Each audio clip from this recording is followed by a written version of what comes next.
Stream of consciousness into the lighthouse. To the lighthouse एक novel था जिसे लिखा था वर्जीनिया वुल्फ ने।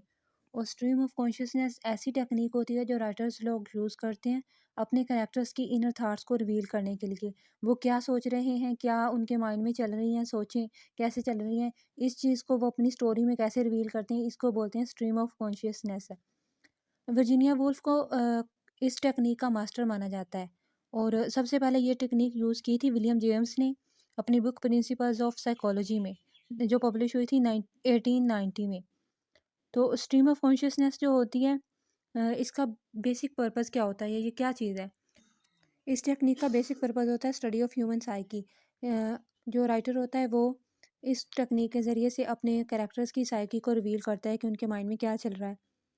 तो जो राइटर्स लोग होते हैं उनका ये ख्याल है कि ह्यूमन एक्शन जो है ना, इनको सबकॉन्शियस और अनकॉन्शियस ज़्यादा कंट्रोल करते हैं बजाय कॉन्शियस के। वो एक्शन जो हम लोग सोच के करते हैं वो बहुत कम होते हैं। ज़्यादातर हमारी लाइफ के जो एक्शंस होते हैं वो हम सबकॉन्शियस की हेल्प से और अनकॉन्शियसली करते हैं। तो इसके ज़रिए से करैक्टर्स की साइकी को रिवील करते हैं और वो कैसे मूव कर रहे हैं अपने माइंड में, कैसे उनके दिमाग में सोचें चल रही हैं, उनका कोई ऑर्डर नहीं होता। कभी एक सोच सोच रहे होते हैं, कभी दूसरी में वो शिफ्ट हो जाते हैं। तो इस चीज़ को करैक्टर्स के ज़रिए से रिवील किया जाता है। स्टडी ऑफ ह्यूमन साइकी की जाती है स्ट्रीम ऑफ कॉन्शियस के ज़रिए। नेक्स्ट पॉइंट है changing expression, changing thought. To the lighthouse novel में स्ट्रीम ऑफ कॉन्शियसनेस को उसने कैसे यूज़ किया है कि जैसे ही एक थॉट चेंज होती है, दूसरी भी उसके साथ ही चेंज हो जाती है। एक पहले एक थॉट आ रही है, फिर दूसरी आने लगी है। तो ऐसे जल्दी-जल्दी थॉट्स चेंज हो रही हैं और ये दिखाया गया मिसेस रैमज़े के करैक्टर में कि वो कैसे कभी एक बात सोच रही होती हैं, जब उसको कुछ दूसरी चीज़ नज़र आती है तो वो उसके बारे में सोचने लग जाती हैं। तो उनका जो सोचों का ऑर्डर है वो क्रोनोलॉजिकल नहीं है। इसको इस बजाय किसी ऑर्डर के वो सोचती जाती हैं और अपनी बातें सोचती हैं अपनी पर्सपेक्टिव के लिहाज से। वो 2 करैक्टर हैं मिस्टर बैंक और मिस लिली। उनको चलता हुआ विंडो के बाहर देखती है, तो वो सोचना शुरू कर दी कि इनकी शादी हो जाए, इनको इकट्ठे रहना चाहिए, मिस्टर बैंक अकेला ये वो। तो इस वजह से वो अपने थॉट्स को चेंज करती जाती है, अपने एक्सप्रेशंस को चेंज करती जाती है। नेक्स्ट है एसोसिएशन विद डिफरेंट कैरेक्टर्स, कि कैसे कैरेक्टर के साथ एसोसिएशन जो है, वो हमें मजबूर करती है कि हम लोग कॉन्शियस में जाकर सोचें, स्ट्रीम ऑफ कॉन्शियसनेस को राइटर्स यूज़ करें। तो एसोसिएशन ऑफ डिफरेंट कैरेक्टर्स में हम लोग देखते हैं कि जो एक कैरेक्टर्स की एक दूसरे के साथ एसोसिएशन है, वो उनको मजबूर करती है कि वो पास्ट के बारे में सोचे, कॉन्शियसनेस के बारे में सोचे, अपने माइंड में कुछ सोचें। लिली जो है, जब एंड होता है नावल का, तो मिस्टर रैमजे जो होता है उसे कहता है कि हाँ तुम भी हमारे साथ लाइट हाउस चलो। तो वो कहती है कि नहीं उसने नहीं जाना, वो बड़ा इरिटेट होती है। तो उनका मिस्टर रैमजे का ये बिहेवियर देख के उसे मिसिस रैमजे याद आ जाती है, उसे मजबूर कर देती है कि वो कॉन्शियस में जाके सोचे, ख्यालात की दुनिया में चली जाए।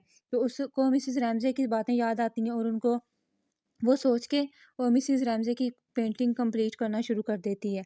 और जो मिसेस बैंक है, वो मिस्टर बैंक, वो मिस्टर रैमज़े के बारे में सोचते हैं कि हाँ, ये मेरा बड़ा पुराना फ्रेंड था और मेरी इसके साथ बड़ी पुरानी फ्रेंडशिप थी और हम लोग यूथ के दिनों के फ्रेंड्स थे। और नेक्स्ट पॉइंट आ जाता है एक्सटर्नल एक्शन, कि कैसे जो बाहर के एक्शन हो रहे होते हैं वो हमारी स्ट्रीम ऑफ कॉन्शियसनेस को स्टिमुलेट करते हैं, हमें मजबूर करते हैं कि हम सोचें। जब मिसेस रैमज़े विंडो के बाहर देखती हैं कि लिली और बैंक इकट्ठे चल रहे हैं, तो वो सोचती है कि इनकी शादी हो जानी चाहिए। और जब वो दूसरी लड़की कुछ और कैरेक्टर के बारे में उनके एक्शंस को देखती है, तो वो सोचना शुरू कर देती है। फिर वो अपने घर की तरफ देखती है, तो वो कहती है कि हाँ, ये तो ख़राब हो जाएगा, ये गिर जाएगा, ऐसा होगा, वैसा होगा। तो ये एक्सटर्नल एक्शन है, ये कैरेक्टर को फ़ोर्स करते हैं कि आप अपने माइंड में सोचें। नेक्स्ट आ जाता है इमोशनल लिंक्स, कि जो कैरेक्टर के आपस में इमोशनल लिंक्स हैं, जो कैरेक्टर आपस में इमोशनली लिंक है, वो भी कैरेक्टर्स को फ़ोर्स करते हैं कि आप स्ट्रीम ऑफ कॉन्शियसनेस करें, आप अपने माइंड में जाके सोचें और ख़्यालों की दुनिया में खोए रहें।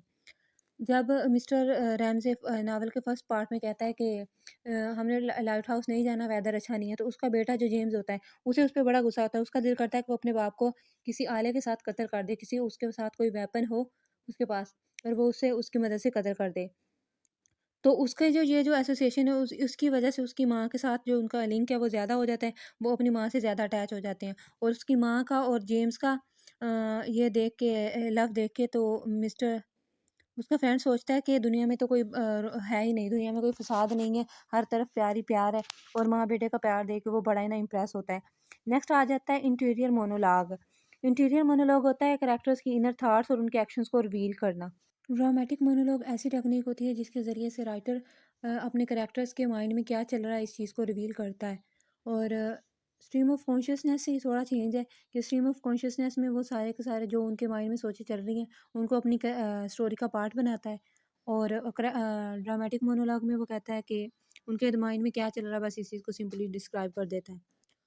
तो इस नावल में ड्रामेटिक मोनोलॉग्स यूज़ किया हुआ है वर्जीनिया वुल्फ ने, और अपने कैरेक्टर्स को इसी के ज़रिए रिवील किया हुआ है। ख़ास तौर पे मिसेस रैमज़े का जो कैरेक्टर है वो सारा है ही इंटीरियर मोनोलॉग और स्ट्रीम ऑफ कॉन्शियसनेस की बेस पे। मिंटा डोयल की स्टोरी भी हमें इंटीरियर मोनोलॉग के ज़रिए से ही समझाई गई है। और इंटीरियर मोनोलॉग को यूज़ करके उन्होंने वर्जीनिया वुल्फ ने अपना प्लॉट बिल्ड किया हुआ है, और उसमें जितनी भी टेक्निक्स वगैरह यूज़ की हैं उसने इनको रिवील किया है। ये थी आज की हमारी वीडियो। अगर आपको वीडियो अच्छी लगी हो तो चैनल को लाइक और सब्सक्राइब कर दें। Thanks for watching.